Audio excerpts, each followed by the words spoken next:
Let's talk about cell division. First of all, we're going to label an animal cell. All cells have a cell membrane that surrounds them. The biggest organelle inside is the nucleus, which contains DNA.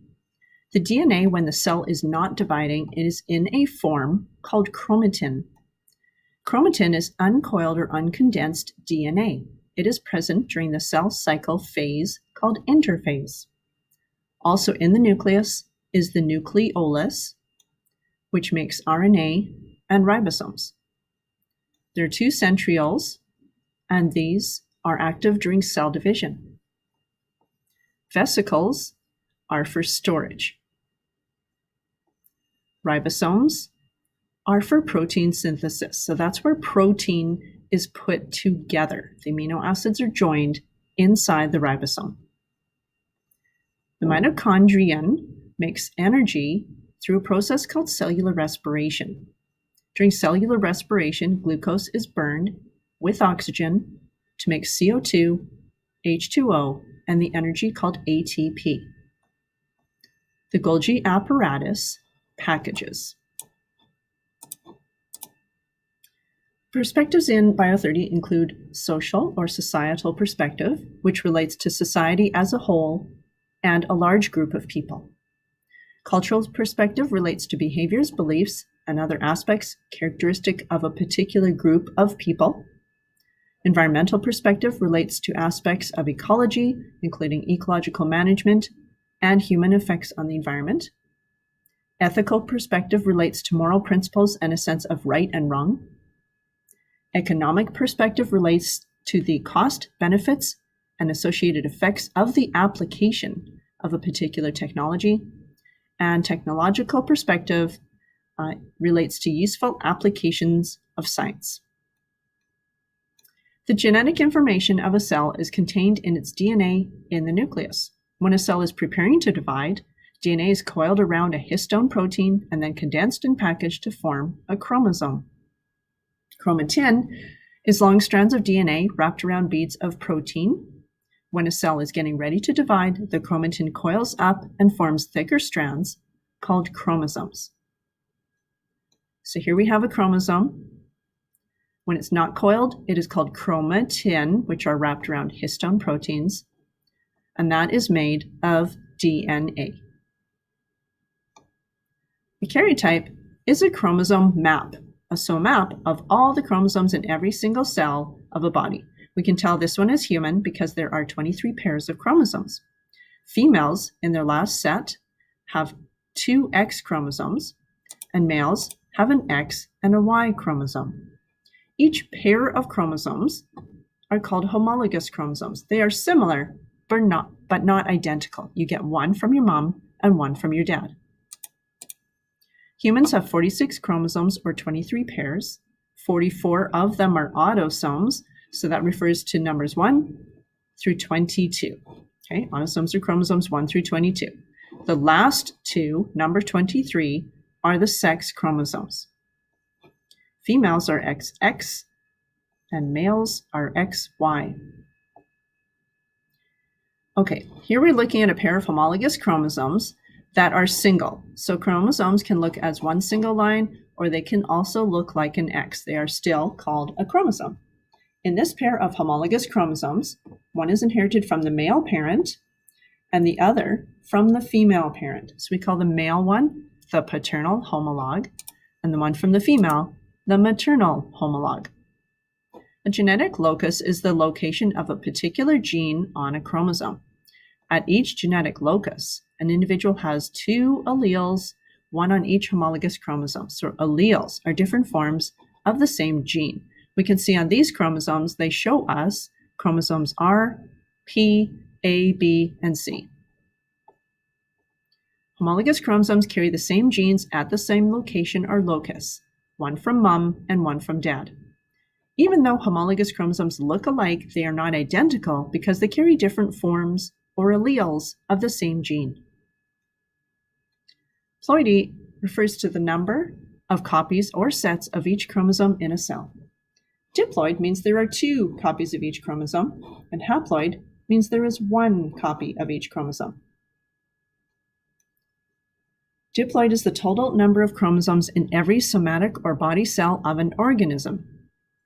In humans, the diploid number is 46, so we write 2n equals 46. So 2 copies of each chromosome equals, and 46 is the total number of chromosomes in the cell. Haploid is the total number of chromosomes in the gametes, egg or sperm of an organism. In humans, the haploid or n number is 23, so we write n equals 23. Remember, diploid is 2n found in somatic cells, and the haploid number is n found in gametes. Here we see dog has a diploid number of 78, so we're going to divide that by 2 to find the haploid number in their gametes of 39. Try the rest of the table before you continue with the video. The cat diploid number is 38, so its haploid number is 19. Shrimp have a diploid number of 4. Scorpion have a haploid number of 128. Green ash tree has a diploid number of 46, and humans have a haploid number of 23. Most organisms have a unique diploid number. Notice that we share a diploid number with the green ash tree, but we are not related to them. So this first true or false statement, if organisms have the same diploid number, they are related, is false. Second, diploid numbers indicate the complexity of an organism. Let's assume for this question that complexity means higher level thinking. We are definitely higher level thinkers than scorpions, and we have a lower diploid number. So that is also false. Polyploidy is the third term you need to know in relation to the number of chromosomes in a cell. And it means, haploid, remember, in gametes, diploid are in somatic cells. And then these other ones are only found in plant cells. Some organisms are polyploid, meaning they have more than 2 copies of each chromosome, and that can occur in plants. If you are given a number other than haploid or diploid, then you're given the name of the ploidy and also how many it is. So you don't need to memorize any other prefixes. Let's try an example. If an octoploid or 8n plant and a tetraploid 4n plant were cross-fertilized, what would be the ploidy of their offspring? To find that, we first need to find the number in their gametes. So 8n, through the process of meiosis, that's how we get gametes, will divide to form 4 gametes, and each of them contain 4 copies of each chromosome, so half of that in the somatic cell. For the other organism, it has 2 copies of each chromosome in its gametes. Next, we're going to fertilize, so we're going to add 4n plus 2n, and all their offspring will have 6 copies of each chromosome in their cells. Okay, try the next question before you continue with the video. If a decaploid 10n plant and a diploid plant were crossed, what would be the ploidy of their offspring? Again, we will start by finding their gametes, so that's half of the number in their somatic cells, and then we will add them. So 5n plus 1 more n gives us 6 copies of each chromosome in their offspring. Chromosomes. Chromosomes must replicate themselves prior to cell division because usually they only have one side. And so they have to replicate so they have identical copy on the other side, so that then in cell division, you can divide the 2 sides and get identical copies of chromosomes in the offspring. The 2 sister chromatids shown, so that's the yellow one and the blue one, are identical to each other and were created during DNA synthesis. A chromatid is half of a replicated or duplicated chromosome. It's only called a chromatid while it is attached by the centromere, which is the center of it, to its sister chromatid. During anaphase, part of cell division in which the 2 sides of the chromosome separate, the chromatids, the sister chromatids, are separated. Then when they are separated, we no longer call them chromatids. They are now each called a chromosome. Read the information in your workbook and fill in the table for the at least three differences between mitosis and meiosis. Do that before continuing with the video. All right, mitosis occurs in body cells and produces more body cells. Meiosis produces eggs and sperm. Mitosis duplicates cells so the daughter cells are identical. Meiosis provides for genetic variation.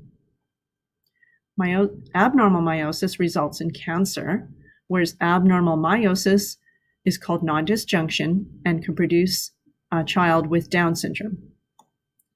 Mitosis is a one-step process, so it divides just once, whereas meiosis is a two-step process. Mitosis makes 2 cells. Meiosis makes 4 cells. Mitosis starts out with 46 chromosomes and ends up with 46 chromosomes. Meiosis starts out with 46 chromosomes and ends up with 23 chromosomes, the haploid number. Let's compare mitosis and meiosis. They both start with a 2N cell. The chromosomes are already replicated or duplicated. They have the same stages. So remember, meiosis goes through 2 cell divisions. So here we have prophase. We can see the chromosomes. Here we can also see the chromosomes.